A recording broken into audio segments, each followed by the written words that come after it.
नमस्कार दोस्तों, स्वागत है आपका चैनल में।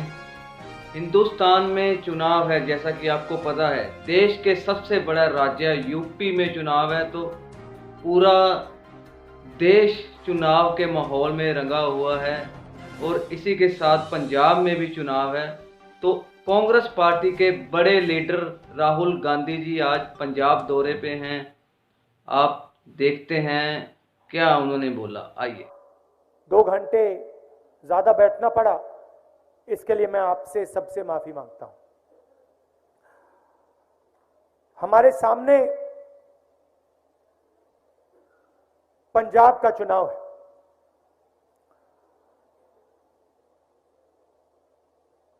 ये सिर्फ एक चुनाव नहीं है, ये पंजाब के भविष्य का सवाल है।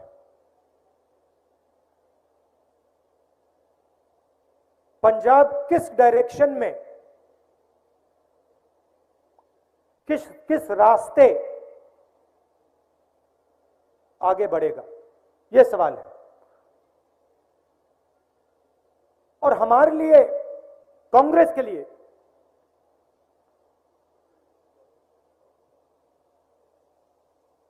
पंजाब एक सिंबल है, एक चिन्ह है। यह हमारे लिए सिर्फ एक प्रदेश नहीं है, यह हमारे लिए एक विचारधारा है, एक सोच है। पंजाब भाईचारा है।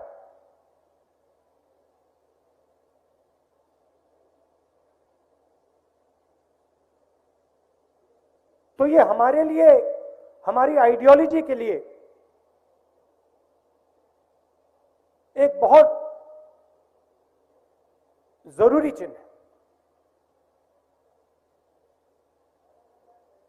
और मैं जानता हूं, सालों से,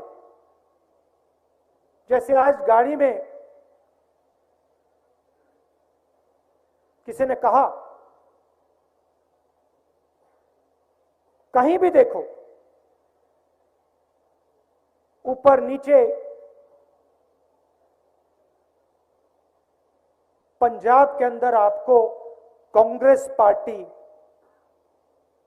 और कांग्रेस पार्टी की विचारधारा दिखाई देगी, दिल में है आपके।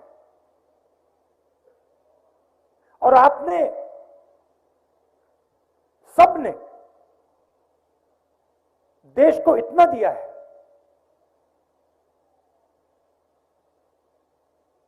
प्रधानमंत्री जी दिया आपने। 10 साल मनमोहन सिंह जी ने इस देश को रास्ता दिखाया, वो आपकी देन है। और फिर से कहता हूं, मनमोहन सिंह जी सिर्फ एक व्यक्ति नहीं है, एक सोच है, काम करने का एक तरीका है। उसको आप पंजाबियत कहते हो। हर धर्म का आदर, सबका आदर, बुजुर्गों का आदर, महिलाओं का आदर, यह आपकी सोच है, यह हमारी सोच है।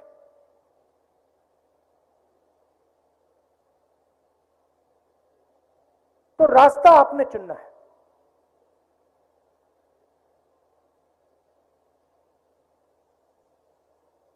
गाड़ी में बात हुई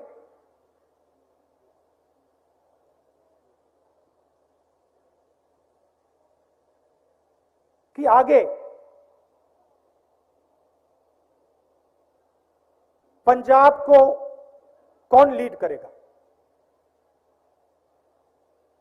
मीडिया वाले उसको सीएम कैंडिडेट कहते हैं,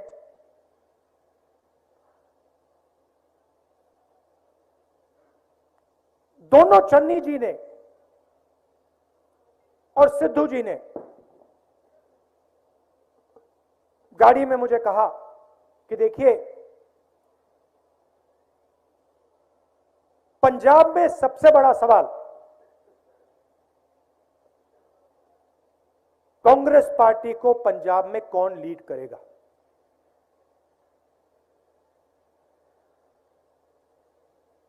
और दोनों ने मुझे आश्वासन दिया और मैं बहुत खुश हुआ कि देखिए, दो लोग तो लीड नहीं कर सकते, एक ही व्यक्ति लीड करेगा। और दोनों ने मुझे कहा, जो भी लीड करेगा, कसम खा के दूसरा व्यक्ति अपना पूरा दम, अपनी पूरी शक्ति उसकी मदद करने में लगा देगा। और मैं सुन रहा था,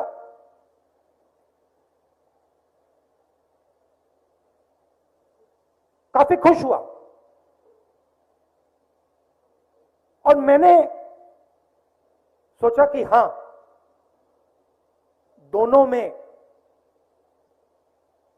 दोनों के दिल में कांग्रेस पार्टी की सोच है। ये सिर्फ एक राजनीतिक पार्टी नहीं है।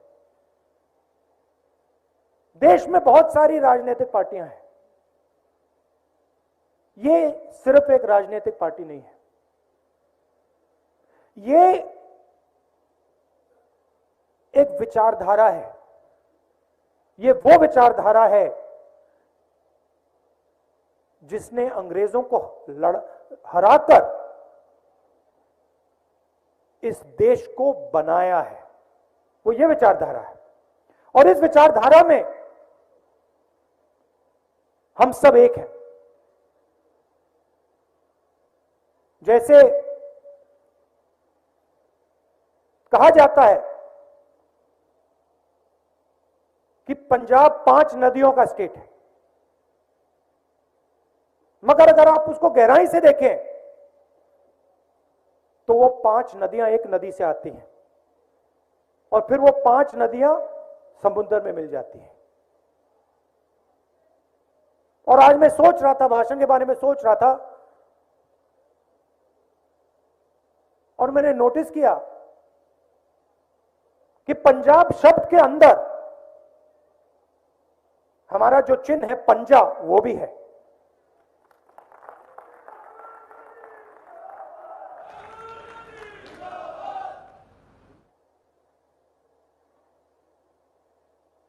तो मैंने कहा, ठीक है, अगर कांग्रेस पार्टी चाहती है, क्योंकि आमतौर से हम ये नहीं करते हैं, मगर अगर कांग्रेस पार्टी चाहती है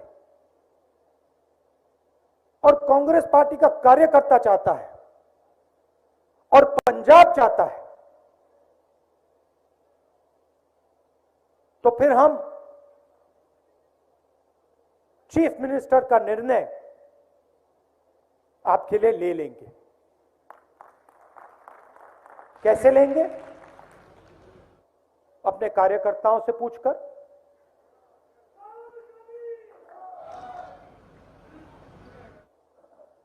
अपने कार्यकर्ताओं से पूछकर, और जो सही व्यक्ति होगा वो पंजाब को आगे ले जाएगा और दूसरा व्यक्ति और दूसरे सब लोग मिलकर एक टीम जैसे लड़ाई लड़ेंगे। थोड़ा सा मैं आपको देश के बारे में और पंजाब के बारे में बताना चाहता हूं।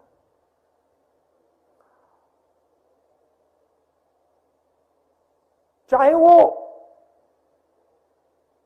नरेंद्र मोदी जी हो, बीजेपी हो, चाहे वो बाकी पार्टियां हो, और उसमें मैं आम आदमी पार्टी को भी शामिल करता हूं, ये सब पार्टियां पावर को कंसंट्रेट करती हैं, पावर को चीफ मिनिस्टर के हाथ करती हैं, प्रधानमंत्री के हाथ करते हैं। कांग्रेस की विचारधारा शक्ति जनता की है, पावर को हम जनता के हवाले करना चाहते हैं। अब ये जो पावर को सेंट्रलाइज किया जा रहा है,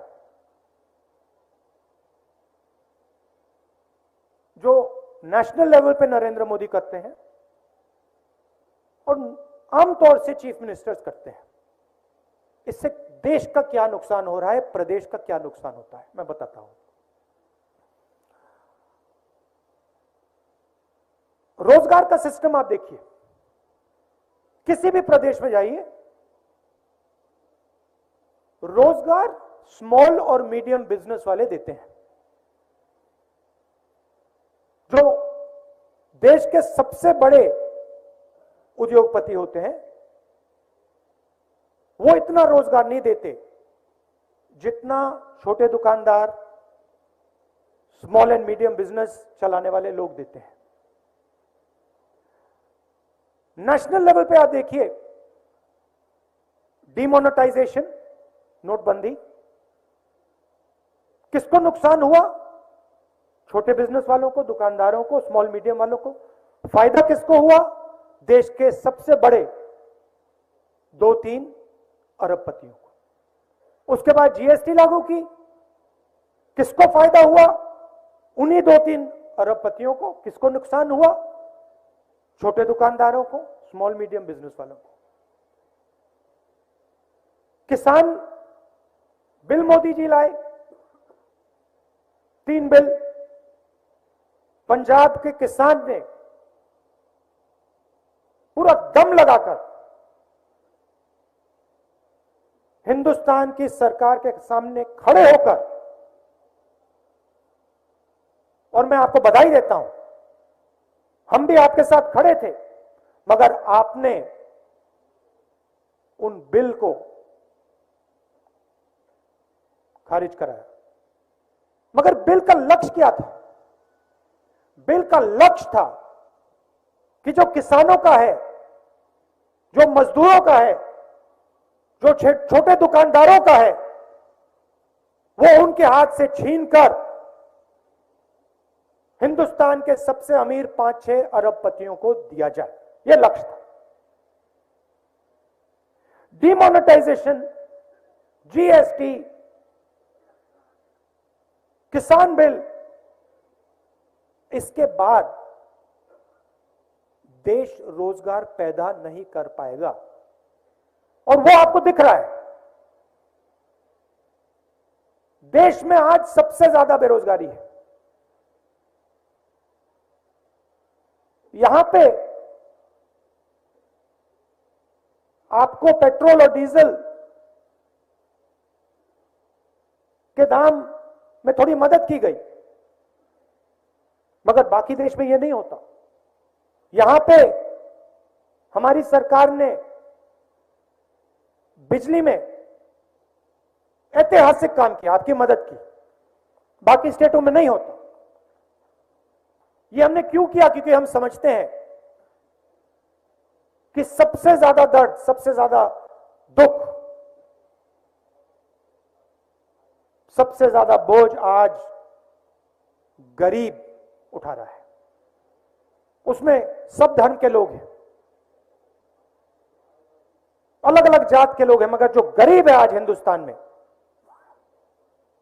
पूरा का पूरा बोझ उसके कंधों पे रख दिया गया है, और हम वो बोझ कम करना चाहते हैं। तो पावर को हम पंजाब में डिसेंट्रलाइज कैसे करेंगे? सवाल उठता है। सबसे पहले जो आपका पैसा है 4 एरियाज में है: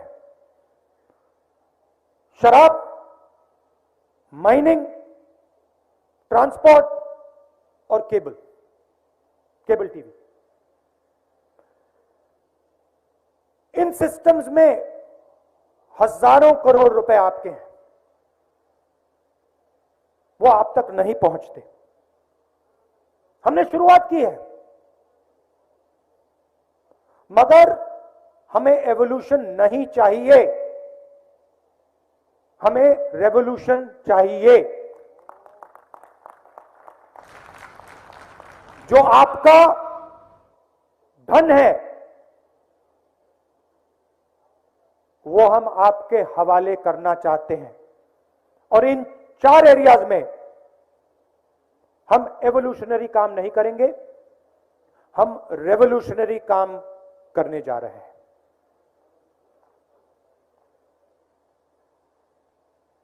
मैंने रोजगार की बात की। पंजाब में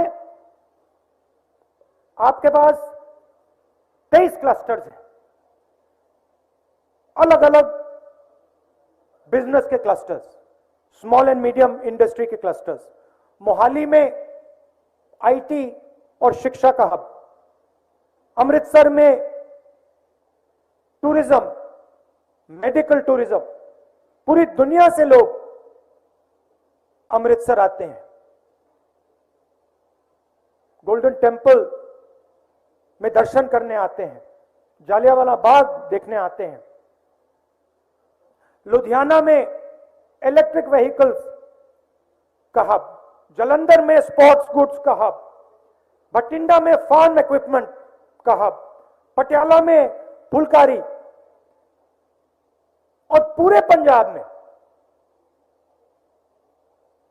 एग्रीकल्चर।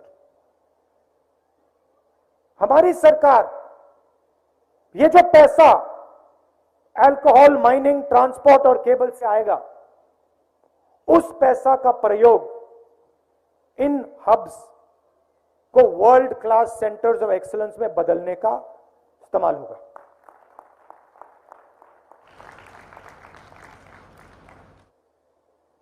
हम चाहते हैं कि मेड इन पंजाब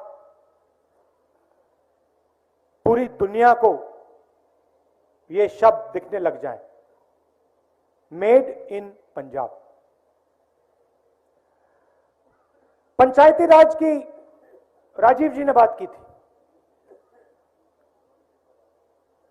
हम चाहते हैं कि जो हमारे प्रधान हैं, सरपंच हैं, लोकल बॉडीज में जो हमारे नेता हैं, कॉर्पोरेटर्स हैं, पावर उनके हाथ में दी जाए और डायरेक्ट उनके हाथ में दी जाए और ब्यूरोक्रेसी से पंजाब ना चलाया जाए। तो ये एक और उदाहरण डिसेंट्रलाइजेशन का। तीसरा उदाहरण,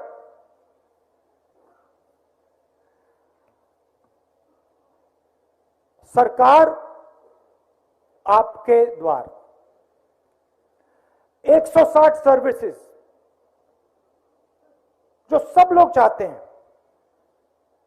certificates, clearances, permissions, local taxes, जो भी आपका सरकार से इंटरफेस होता है,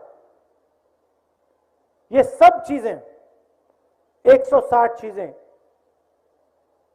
वन विंडो में हम आपके घर डायरेक्ट पहुंचा देंगे। तो आज आपको जो सरकार से बातचीत करनी पड़ती है, जो डिस्कशन करना पड़ता है, वो बंद हो जाए और डायरेक्टली आप अपने घर से जो सर्टिफिकेट्स आपको चाहिए, जो नक्शों की आपको जरूरत है, जो क्लियरेंसेस आपको चाहिए, जो परमिशंस आपको चाहिए, वो आप डायरेक्टली अपने घर में इंटरनेट के थ्रू आप वो कर लें। ये सब किया जा सकता है। और जैसे मैंने कहा, हम एवोल्यूशन नहीं चाहते, हम रेवोल्यूशन चाहते हैं। मगर पंजाब में सबसे जरूरी चीज शांति, भाईचारा। जो आपका इतिहास है, आपकी हिस्ट्री है, कांग्रेस पार्टी सिर्फ एक पार्टी है जो सबकी पार्टी है। आप सब हमारे हो। और हमारा एक्सपीरियंस है, हवा में बात नहीं कर रहे हम, हमारा एक्सपीरियंस है, हजारों कांग्रेस वर्कर्स ने अपना खून दिया है। और मैं आपको एक बात कहना चाहता हूं, चाहे कुछ भी हो जाए, कांग्रेस पार्टी पंजाब में शांति को नहीं टूटने देगी। हम मर जाएंगे मगर नहीं टूटने देंगे। और हम ये काम करना जानते हैं, ये हमने किया है, क्योंकि हम लोगों को जोड़ना जानते हैं, सबको एक साथ लेकर आगे ले जाना जानते हैं। ये मैं आपको मैसेज देना चाहता था। पुराना रिश्ता है, प्यार का रिश्ता है। आपसे मैं बहुत सीखा हूं, मनमोहन सिंह जी से मैं बहुत सीखा हूं और सीखूंगा। दिल से मैं आपका धन्यवाद करना चाहता हूं और जल्दी से जल्दी जो आपकी मांग है, चीफ मिनिस्टर को डिक्लेयर करने की मांग, उसको हम जल्दी से जल्दी पूरा करेंगे। आखिरी बात मैंने कहा, गाड़ी में कही, मैंने चन्नी जी से, सिद्धू जी से कही कि हमें गहराई से सोचकर महिलाओं के लिए एक डेडिकेटेड मैनिफेस्टो बनाना चाहिए। 2-3 वायदे, 15-20 वायदे नहीं, 2-3 वायदे, जिससे हमारी जो माताएं हैं और बहनें हैं उनकी जिंदगी बदल जाए। ये मैंने उनसे कहा कि ये मैनिफेस्टो में लिख दें, क्योंकि जो हमारी महिलाएं हैं पंजाब की वो रीढ़ की हड्डी हैं और आमतौर से जो उनको मिलना चाहिए, जो उनको सपोर्ट मिलना चाहिए, वो नहीं मिलता है। इसीलिए 2-3 वायदे गहराई से सोचकर, ऐतिहासिक रेवोल्यूशनरी वायदे कांग्रेस पार्टी को महिलाओं को करने चाहिए। आप सबका दिल से बहुत बहुत धन्यवाद। चन्नी जी, सिद्धू जी, जो हमारे आशु जी, जो स्टेज पे बाकी हमारे सीनियर नेता हैं, हमारे कार्यकर्ता, आप सबका दिल से बहुत बहुत धन्यवाद। नमस्कार, जय हिंद।